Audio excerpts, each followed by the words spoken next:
5 things to know for May 1, coronavirus, reopening, Senate, economy, Hezbollah. Welcome to a brand new month. The 1st of May holds two very different meanings. To some, it's a celebration of spring. To others, it's a day to commemorate labor rights activism and resistance.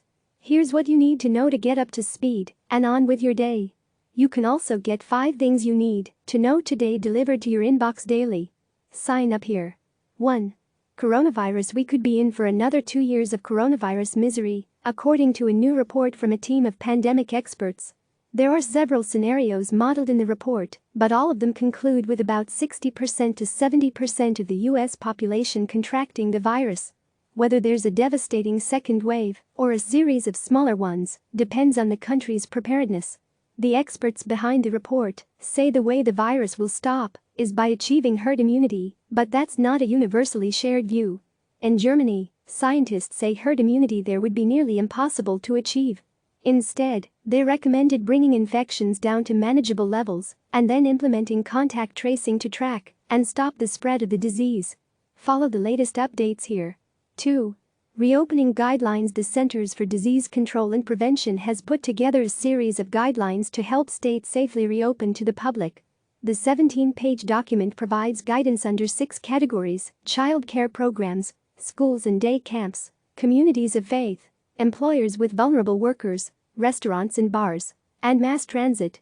In general, the CDC recommends reopening in stages, limiting large gatherings and encouraging limited capacities in places like restaurants. In schools that reopen, students are encouraged to sit 6 feet apart. In restaurants, the CDC recommends disposable menus, plates and utensils, and discourages the use of self-serve drink machines. The guidelines come as more states move toward reopening.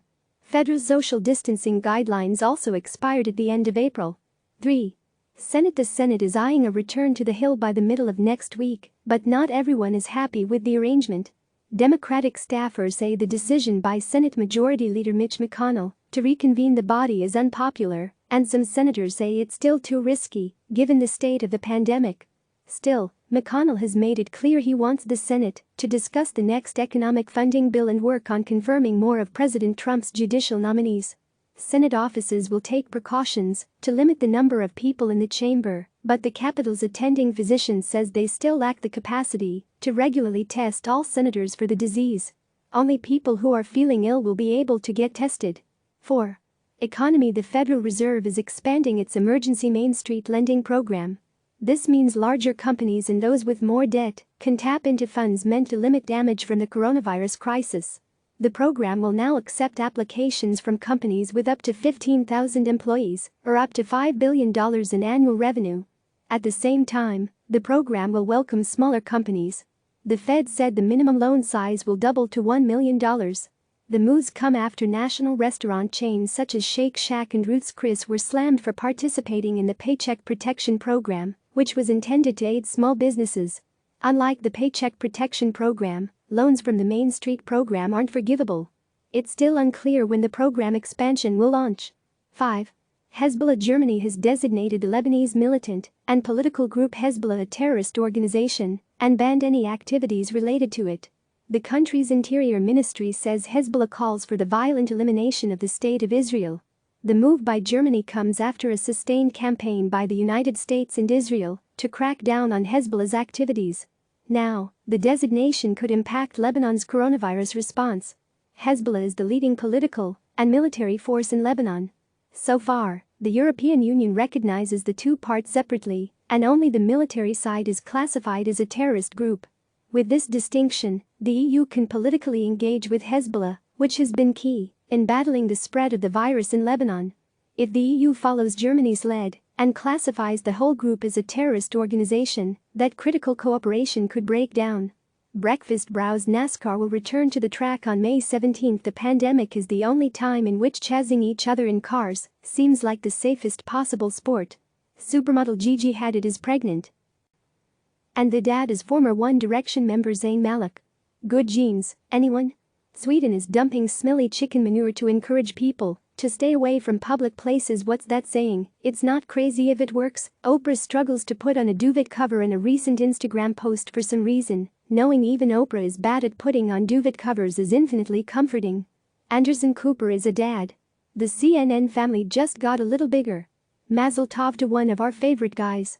For your snack break planning to reemerge soon?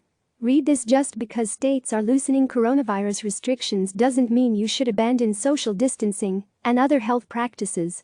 Here's how to move about in public in the safest way possible. Today's number 1.9 million, that's how many pieces of microplastics are in a single square meter of the seafloor. Scientists said they were shocked by the concentration.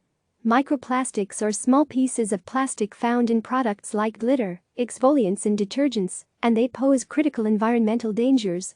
Today's quote: governors know their states, the mayors know their cities, so you want to give them a little wiggle room. But my recommendation is, don't wiggle too much. Dr. Anthony Fauci, a key member of the White House Coronavirus Task Force, with advice for safely reopening local and state economies. Today's weather: check your local forecast here. And finally, fake blood, fake cash and other Hollywood secrets revealed. You probably aren't going to the movies this weekend, but that doesn't mean you can't indulge in a little behind-the-scenes movie magic. Click here to view. Click subscribe to receive the latest news.